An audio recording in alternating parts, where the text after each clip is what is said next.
Muhammad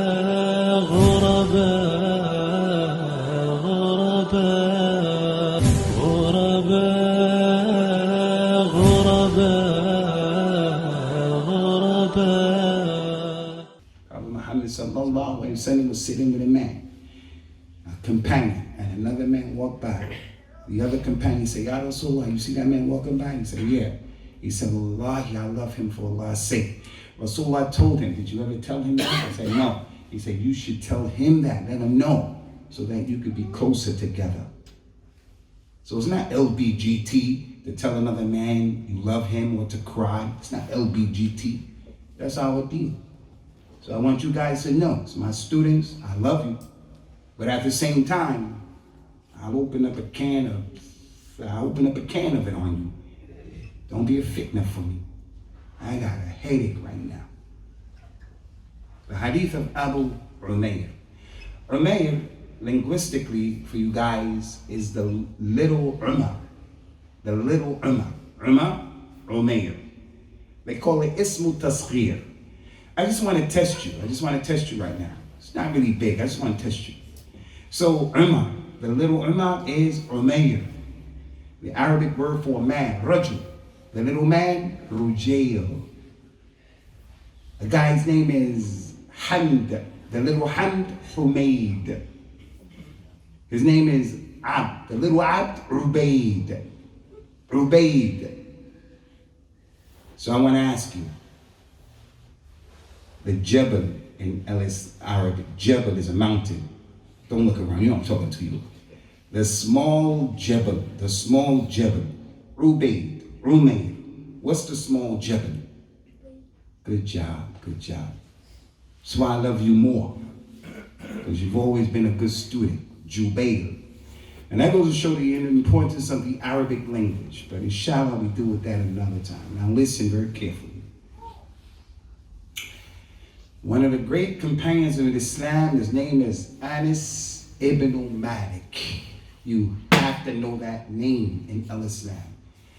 When I was a revert, unlike you, born and raised in Islam, my name before Islam was Frank Sausagehead. I was winning. But I had a name before Islam. It wasn't Khalifa, Abu Usamah. I one of them crazy names. And then I changed it to Islam. You're Abdullah, Abdul-Rahman, Ahmed, Bilal, Musaddid. You got beautiful names. So when I grew up at 10, 11, 12, I didn't know Abu Hurairah. I didn't know Abu Bakr. I didn't know Umar. One of the people you have to know, Uthman, is Anas ibn Malik. Anas ibn Malik, his mother's name was Sulaim. She was a tremendous companion. So Anas ibn Malik, he was young. When Prophet Muhammad came from Mecca and he migrated to Medina, he found Anas ibn Malik. Anas ibn Malik was 10 years old when Rasulullah came to Medina. How many of you are 10 years old? Put your hand up if you're 10. Stand up, little man, stand up. Anas ibn Malik was this age, this size, when Prophet Muhammad came from Mecca to Medina, and he met him. His mother, Anas ibn Malik, took the boy to Rasulullah sallallahu alaihi wasallam and said, Ya Rasulullah, this is the mother, Sulaim. She said, I want my boy Anas to take care of you. Whatever you need. You have a headache, he'll take care of you. You want water, make wudu, he'll pour it. You hungry, whatever, Anas. Anas ibn Malik said, I took care of Prophet Muhammad for 10 years. Rasulullah came to Medina. He lived in Medina for 10 years and then he died. So how old was Anas ibn Malik when Prophet Muhammad died? How old was he? 20 years old. How many of you are 20 years old right now? Who's 20 here? Put your hand up. There's no, you're 28, you're 35 years old, brother. Anas ibn Malik, for 10 years, he took care of Rasulullah. Listen to this. After the death of Rasulullah, Anas said, when I took care of him for 10 years, Rasulullah never said to me one time, Anas, why did you do that? Anas, why didn't you do that? So I'm a father. This is a father. Mu'tasim is a father. We have fathers here. Abu Annan, Abu Ahmed, we're fathers. Wallahi billahi tallahi, I can't imagine how you can't say to a child, why did you do that? Because it's natural. You guys know my son Sheba, right? You know my son Sheba, right? Sheba took some chewing gum. He had chewing gum. He had the chewing gum. And then when it was time to eat at the table, he took the chewing gum and put it under the thing. My wife was cleaning and she looked up in the air and she found the chewing gum from Sheba. How can I not say, Sheba, why did you do that? Rasulullah wasn't like that. He was gentle, he was easy, he was merciful, he was loving, he was kind, especially to young people. Sallallahu alaihi wasallam. He was like that with the older people, with women, with men, everyone around. He was gentle and easy. Some of you have younger brothers and sisters and siblings, and you're rough and tough and nasty. You're not sensitive. You're self-centered. You're a problem. How would you like if someone dealt with you like that? But Muhammad wasn't like that. So Anas ibn Malik took care of him for 10 years. Now look what happened. Rasulullah said one time to Anas ibn Malik, Anas, where is your brother? I haven't seen him come into the masjid. He usually comes, I see him here and there. Where's your brother? He said, Ya Rasulullah, his bird died. He had a pet bird that he kept in a cage. And he kept a piece of string tied to the foot of the bird so it wouldn't fly away. Anas, why your brother? I haven't seen him around. He said, Ya Rasulullah, his bird died. So he's sad. He doesn't want to come out. Rasulullah said to the companions, Abu Bakr, Umar, Uthman, Ali, Abdurrahman ibn Auf, those 10 companions promised Jannah. They were old people. He said, come on, let's go. Let's go visit our brother. He was the little kid. A little kid. So from the sunnah of the Prophet ﷺ is, if you don't see your brother around, you have to start asking, where is so-and-so? Where is he?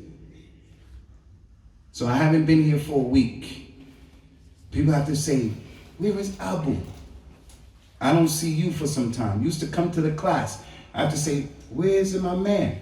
Where's his sister? Where's his brother? We have to do that. That's what Prophet Muhammad used to do. He used to care about people like that. There was a lady, Sayyid Bukhari, she was a black lady. Is she bad because she's a black lady? No. She used to clean the masjid. That was her job. Rasulullah used to see her cleaning the masjid and she disappeared. He said, where is that lady that used to clean the masjid? They say, Ya Rasulullah, she died yesterday. She died yesterday. And we prayed janazah over her and buried her. Rasulullah said to all the people, let's go. Everybody, let's go. And they all went with him, and then they prayed again over her.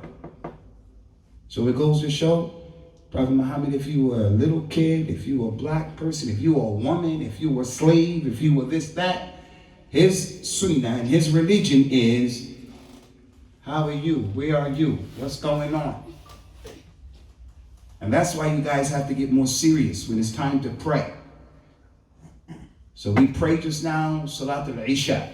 You stood next to 2 people on your right, on your left. Instead of goofing off, you have to pay attention. Who is this next to me?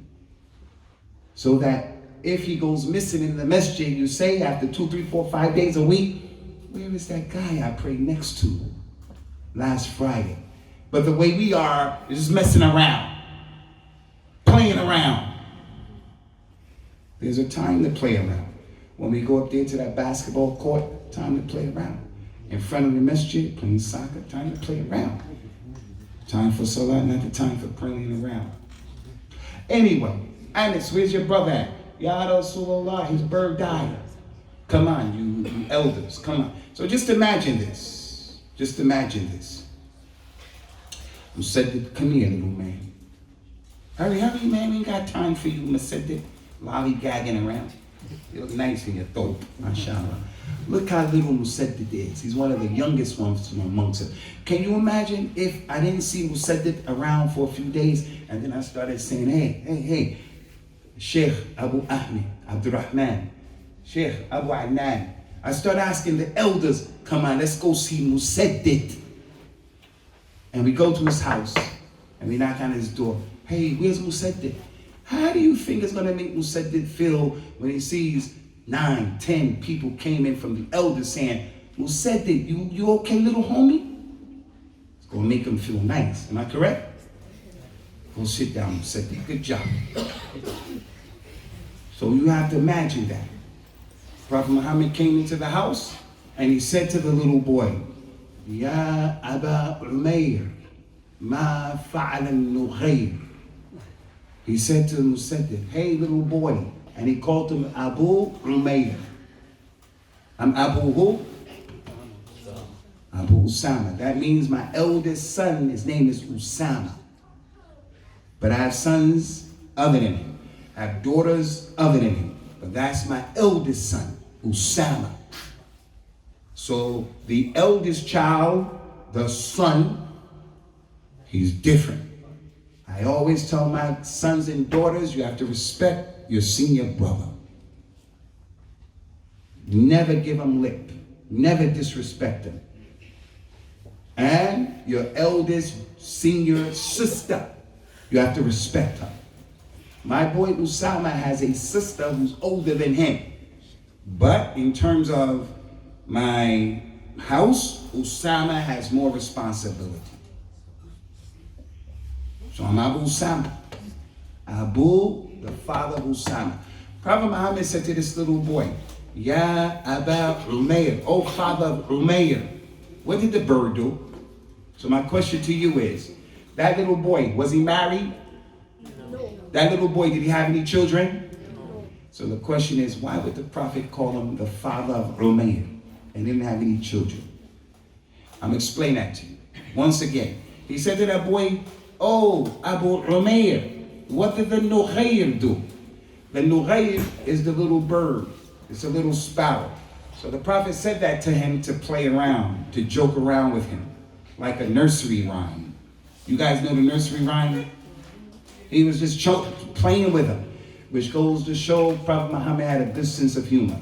I want to tell every father here, my dad, when I was young, when he would come in the house, me and my sisters, my brother, we would be playing. As soon as we heard his key in it, we would just stop. And we were scared and nervous.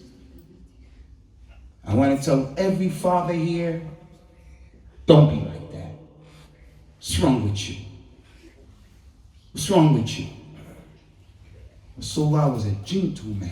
فَبِمَا رَحْمَةٍ مِّنَ اللَّهِ لَنْتَ لَهُمْ وَلَوْ كُنْتَ فَظًّا غَلِيظَ الْقَلْبِ لَانْفَضُّوا مِنْ حَوْلِكَ. Be easy with them, Muhammad. If you were rough and tough, these kids would have run away. Your companions would have run away. Kuffar would have run away. You got to be easy and gentle. Now, I know that some of you had the same experience as me growing up with your dad. So if you had that same experience, how do you come down and we're like that with our children? You hear that little girl making noise? You hear her, right? Would it be okay for me to say, hey, girl? And then I go out there and I slap her? No. How many of you want me to do that? How many want to do that? How many of you don't want me to do that? Yes, don't do that. It's not okay. Prophet Muhammad would pray. Sallallahu alaihi wasallam. And while he's praying, he would hear a baby crying. And he wants to read longer, but he shortens the prayer because he didn't want the baby to disturb the mother. If the baby is crying, the mother wants to finish the prayer. That's our religion. Gentle, easy. So he said, Abu Umayr, what did the bird do? Playing around. And when the little boy saw that, he started smiling and he felt good about himself. He felt good about life. This hadith, guys, it has a lot of benefit in it. And that's why I wanted to bring it to your attention. From the benefits of this hadith is that the hadith goes to show our Nabi, our Rasul, he was a gentleman. He was easy and soft. He was kind. He didn't blow people up on airplanes. He didn't blow kuffar up for what they did to the Muslims, killing innocent people. ISIS and all those crazy people. Prophet Muhammad wasn't like that. Don't get it twisted. Rasulullah, if he had to deal with you, he would deal with you. But he didn't do those crazy things. Rasulullah was gentle and easy. He used to give people chances. So he came to the little boy and he made that nursery rhyme. And he told all of those companions and said, let's go. So from this hadith, from the benefits of this hadith, is that we always have to care about each other. Not just your son. I'm Pakistani, I only worry about Pakistanis. I'm from Africa, I only worry about the Africans. Any Muslim, and he's in our masjid, and I know him, I have to make him feel welcome. He got sick, he needs money, he's not around, I have to ask him about that. All the time. That's from what we benefit from that hadith. Also, and this is important, guys, this is important. From this hadith, it goes to show, it is from Al-Islam Muhammad, that even if you're not married, and even if you don't have a child, you can take a kunya. You say to yourself, if I become older and I get married, I'm going to have a son, and I'm going to call my son Abu Abdullah. I'm going to call my son Abu Hamza. There's a name that you like your grandfather. Your grandfather. Who said that? What's your grandfather's name? Muhammad? Huh? Sadiq. Raise your voice, son. Sadiq. So, he has a grandfather. There's a companion. He likes the name Sulaiman. He says, if I grow up, I'm going to be Abu Sulaiman. Pay attention to this. Why did the boy call him Abu Umair? Oh, father of Umair. He was okay. Because in this religion, listen to this. Prophet Muhammad said, Kullukum mas'ul.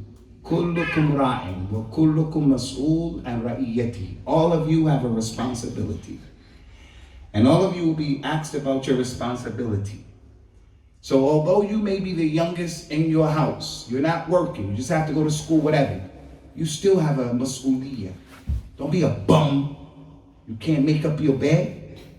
You can't wake up in the morning, your mother's tired and sleep. You have a 3-year-old brother, sister. They come downstairs. You get your sister while your mother's sleeping. You take your sister and give her cereal. You take out the bin. Don't always wait for somebody to tell you, hey, take out the bin. There's something I don't like about my children. They call it child privilege, like white privilege. Some white people think they're better than everybody. So they believe they should go through first. They believe they should sit down. I don't believe in that white privilege. White people not better than anybody. And also child privilege. What is child privilege? One of our children, they actually think and they believe my wife has to cook food and dish it out. And then after you eat, you get up and you walk away. She has to take your plate and wash it out, and wash your clothes and dry your clothes and iron your clothes and put it up, and you don't do anything? La wallahi. Can't be a bum. You guys have to help the situation. How do you help? You help the situation while your mother's cooking or cleaning. You go in the kitchen, say, Ummi, let me help you. Let me take the plates out. After everybody eats, you take your plates off of the table and you wash the plates. The girl, she's downstairs right now in the masjid. She's only 13, she's only 12. She says, Ummi, I'm gonna go and clean the bathroom. Akramakumullah. Somebody bring that baby over here. Hey little sister, you better get yourself together over there. So listen, guys, Rasulullah called that boy Abu Umair, the father of Umair. To make the Muslim kid feel, I have some responsibility. I'm not a bum. So what's your responsibility? In the masjid, you see other friends of yours talking, you have to go and say, hey guys, shh. It's not just helping your mother, helping your father, helping your little brother, little sister. It's about getting in where you fit in. So listen, I had a lot more things I wanted to talk to you guys about, but my train is coming. I gotta go and I gotta get on the train. So I'm gonna get out of here. Next Friday, inshallah, you Shaddad, I wanna mention this again. I got love for you guys. I love all of you. And I'm not mutaraddid, mutahaffid. I'm not afraid to tell you that. I ain't got no sugar in my tank, no LGBT. I'm a man. But in Islam, no problem. Prophet Muhammad used to cry when he used to pray. Sallallahu alaihi wasallam. He used to tell people, I love you. They would tell him back, I love you. No problem. I love you guys. But you guys have to do a better job with coming to this masjid and us seeing that we're learning. We can't stay stuck on stupid. Stuck on stupid. What does that mean? We came here 6 months ago, and some of us is doing the same thing today that we used to do 6 months ago. No respect. It's Allah's house. It's time for salah. All right, guys, we're gonna open up. We're gonna open up the door, inshallah, for questions for 10 minutes. But before we do that, one of our new revert sisters, reverts. Do you know what a revert is? What?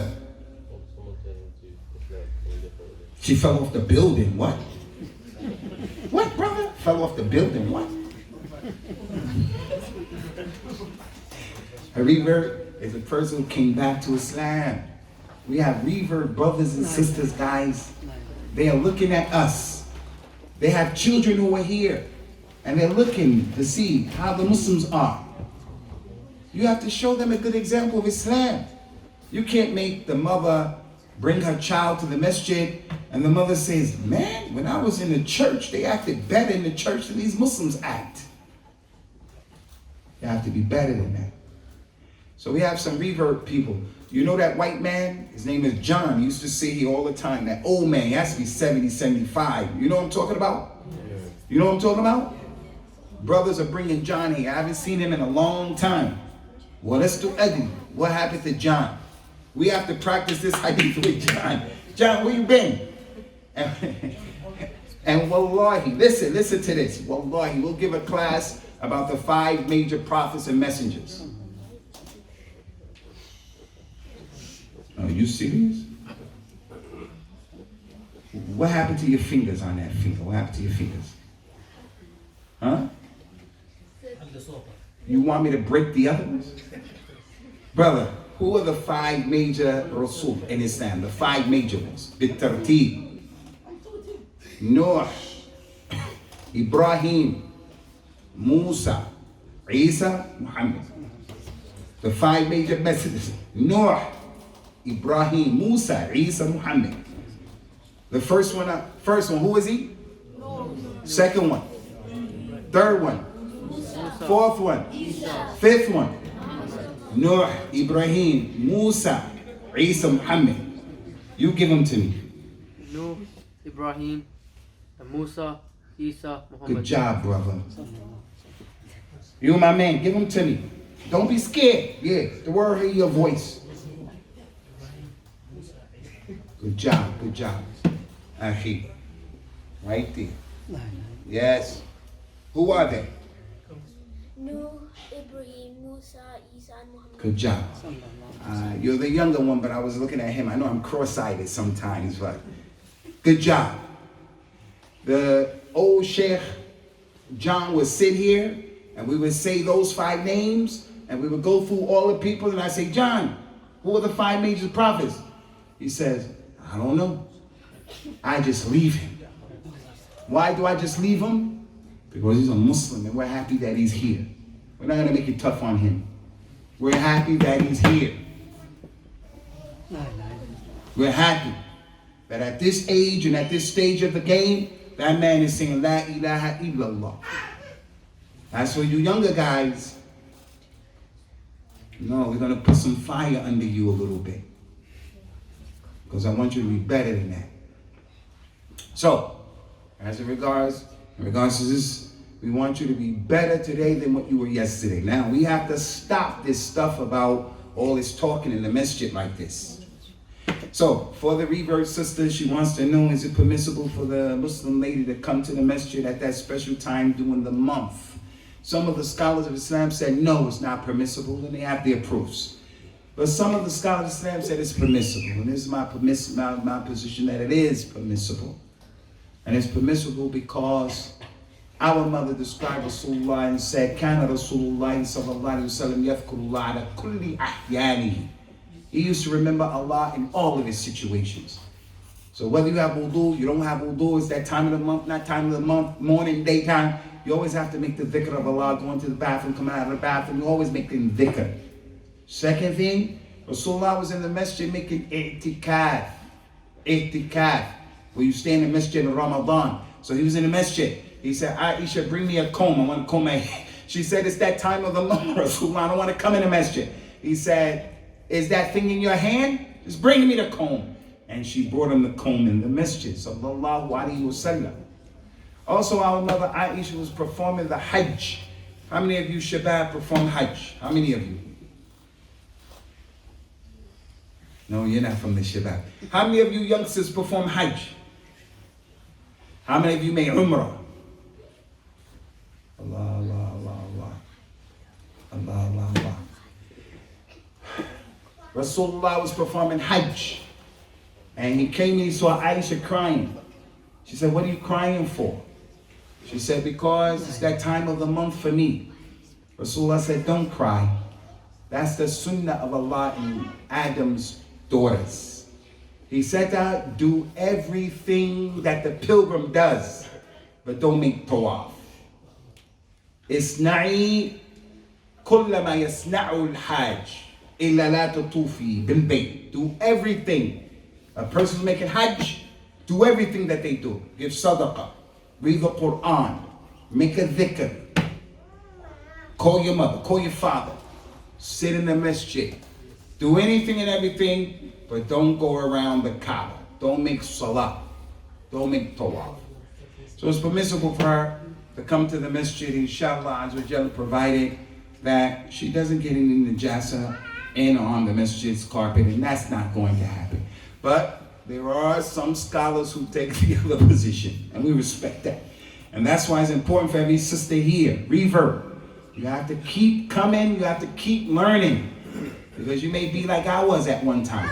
What do you mean there's two opinions? They said yes, they said no. And I'm a new Muslim, and here what do you mean, what do you mean? Hey, I need to relax. I need to relax. I'm a brand spanking new Muslim. Why do I come across like, you gotta explain it to me? You don't know, you're gonna know. So when you don't understand things, as-sabr, take it easy. Okay guys, we're gonna stop here inshallah. Anybody else have any questions? Can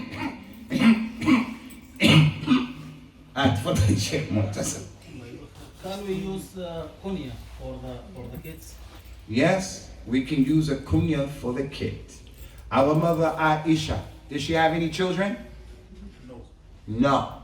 She had a kunya. Anybody know what her kunya was? Abdullahi. And she didn't have any children. No. She didn't have any children. But her sister Asma had a son, Abdullah ibn Zubair ibn Awam. And she was his khala, his auntie. So if in our masjid, you have an older sister, younger sister. You didn't have any children. You're not married. Your older sister, your younger sister has a baby boy, and you love him. He comes to your house, so you take his name, Abdullah.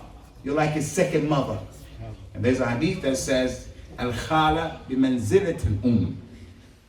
So if you don't have a child, you can take a kunya. And I would advise you to give your children a kunya. Sit your kids down and say, if you had a son in the future, what do you want his name to be? One son says, I want my sons to be Dawood. I want my son to be Ahmed, Muhammad. Another one says, I want my son's name to be Frank. I want to be Abu Frank. Can you take that kunya? Don't be Abu Frank, okay? All right, ikhwani, naktafi bihadra al-qadr. May Allah bless you guys. I'm gonna see you guys on Monday, inshallah, azawajal. When you start eating this grub, don't mess up the masjid and have edeb. Subhanakallahumma wa bihamdika wa ashhadu an la ilaha illa anta astaghfiruka wa atubu ilayk. Assalamu alaikum. غرباء غرباء غرباء غرباء غرباء